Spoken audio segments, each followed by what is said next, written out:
Hey guys, AJ Flash here, and welcome back to a brand new video. I know it's been like 2 months, right? Something like that, 2 months. We'll get into that in like a video. Quite frankly, I don't feel like explaining it right now. Also, this is like the first time I've put my hair up for a video, and honestly, kind of look fucking.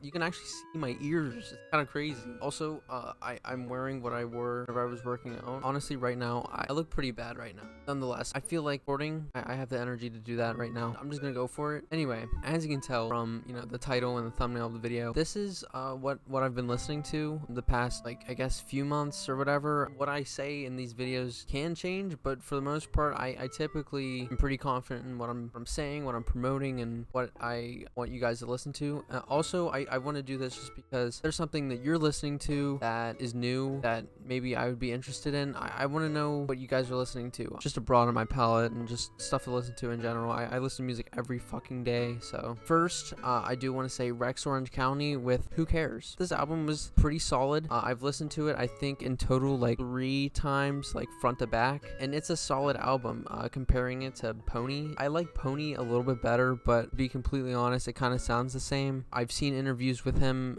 talking about it, saying that this was like an easier project, and it definitely seemed like it was an easier project just based off of the chord progressions. It just kind of seems like they're very simple. It's very catchy, very easy to get hooked on. Didn't seem like a lot of thought had to go into what was being presented to us, which isn't even like a bad thing. I think that's totally fine. One song that obviously really stands out is Open a Window with Tyler the Creator as a feature on that song. Was banger, dude. Rex and Tyler are a great combo when it comes to making music, obviously with Flower Boy, with Rex being featured on it twice. Another song that I really liked is One in a Million. I think that was the first song I listened to off of the album before I listened to it front to back, and I love One in a Million. I think that's a great song. And Shoot Me Down is probably, I think, one of the more mellower songs on the album. It's like almost 5 minutes. It's a great song. It's really good. I think it's a great album. Like I said, not as good as Pony in my personal opinion, but that's just my opinion. Next on my list, which is like super long overdue, Earl Sweatshirt with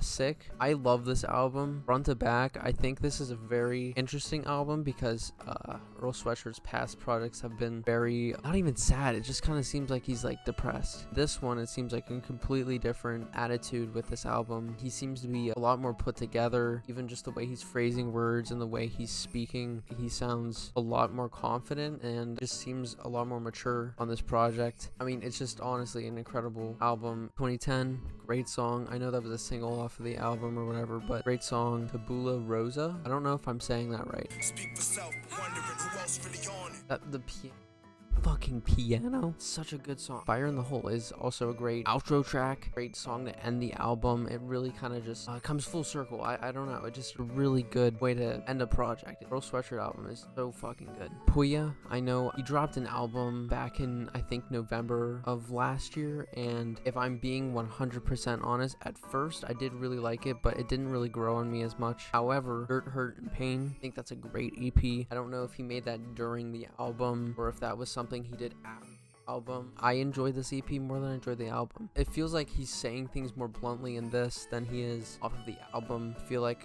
a lot of the songs are more relatable. I just like beat selection on this. I don't know if that's just because I'm more comfortable with that kind of sound. It's different than the album, so that's just me. The opening track, Wages of Sin is Death, is a great way to open the EP. Honestly, I don't know if that was like there was a set track list for the EP or not, but I really enjoyed that song. And another really good song is the one with Eddie Baker, All My Days Feel the Same, or I think that's what the song's called. I think that's a great song, and those two together just sound really good together. I don't know enough about Eddie Baker, but honestly, probably one of my favorite tracks I've heard with him. Like I said, this is a really good EP. I think it's better than the album. Alright, so now to get into the stuff that I do really want to talk about. Some of these people you may know, some of them you might not know. Either way, this is different genres, so just bear with me. Zheani, I think that's how you say her name. She's an artist from Australia, has been making music, I think, since like 2018 or something like that. I was introduced to her, I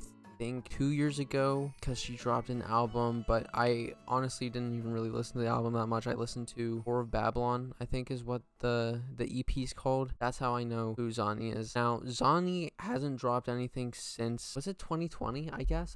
Dropped that in 2019. Fuck. Okay, well, hasn't dropped anything since 2019, and that's a long time to go without music. So when I heard that she was going to drop an album in 2022, I was really excited because I was really enjoying her music. I think her progression has gotten a lot better. I think she knows how to make interesting, different music than a lot of other artists. Very experimental, genre bending, and just a different tone than what I'm used to. And it's kind of a breath of fresh air. So if you really want something different, I think she's great. Anyway, the album is called I Hate People on the Internet. It's honestly, this is such a good album. I really liked it. I like it better than the Line album that she made, and honestly I like it better than Satanic Prostitute. I like it better than that. I don't know if it's just because it sounds different than what she's made in the past or what it is. I know that she makes her music based on how it really feels internally, and she's just expressing herself artistically in a way that I don't see a lot of artists do, and I think this is a great fucking album. I also still kind of need to re-listen to it. Like, I've listened to it a couple times front to back, but I really do need to sit down and listen to it if I'm being 100% honest. But my listens to it I very much enjoyed. I think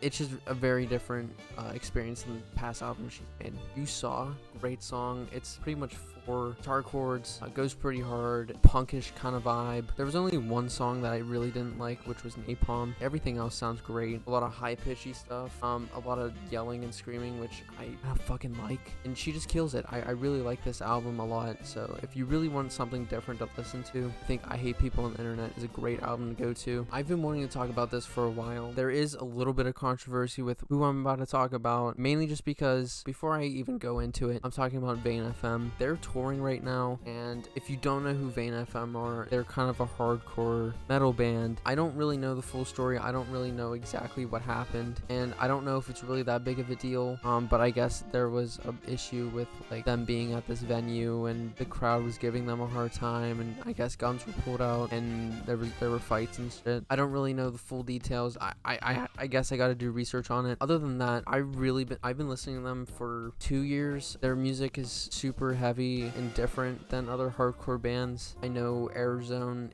was like peak of like hardcore shit. It was just different than what other metal bands were doing. With this album, I feel like they were experimenting more with their sound, and it sounds a lot heavier than Airzone. It sounds like they took what they did with Airzone and kind of just made it heavier, which I didn't think that they would be able to do. I was expecting Airzone 2 basically, but with this project, This World Is Going to Ruin You, I feel like it just completely changes what hardcore bands should be doing. That opening track is just absolutely incredible. That is a great intro. It goes right into the next song, and I feel like a lot of the shorter songs within that album are kind of just interludes to the next, and even the interludes, honestly, I could just listen to alone. Musically, it just sounds different than what they've done, and it sounds like they've gotten better, and they're not quite where they should be at. I feel like they do need to improve a little more. I think with their vocals, it gets buried in with a lot of metal riffs and the drums, and I feel like that kind of production needs to go up more. That's just my opinion. Either way, I think this was a really good album, and honestly, I didn't know Bones was going to be on the album. I think he's on,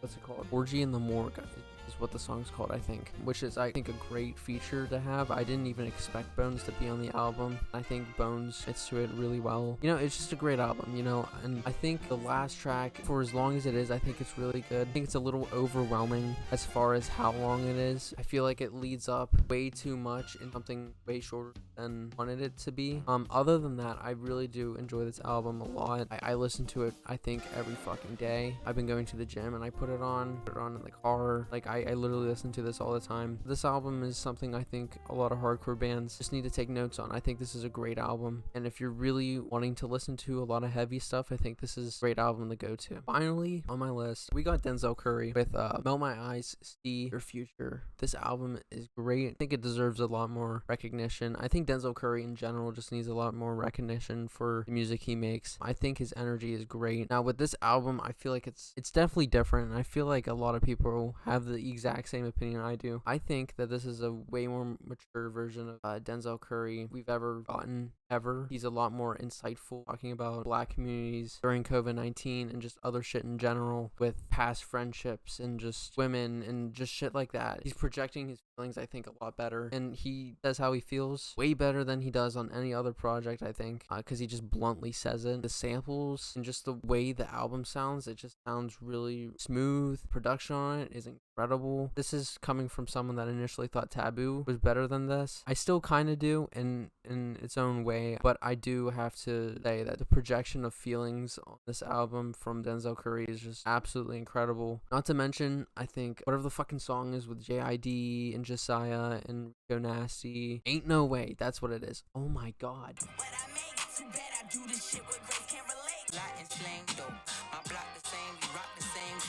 It's so good. Oh my god, it's so good. And also, what's it, dude? The other song, Worst Comes to Worst, is so fucking good. Oh my god, fucking one-liners in some of these songs are awesome, dude. It's so good, man. Yeah. Anyway, Denzel Curry's album, it's just so good. You gotta listen. You have gotta listen. Anyway, those are the albums I wanted to talk about. If you feel like I would really appreciate it. So drop a like, leave music suggestions in the comments, please. Thank you for watching. I appreciate everyone for watching the video. Shout out the emo red lights. I'm gonna go. It's been fun. It's been real. See you guys with a brand new video, hopefully in like 2 weeks or something. Fucking out of here, right? Peace the fuck out. I'm dipping. Goodbye. Bye. Bye. Balls.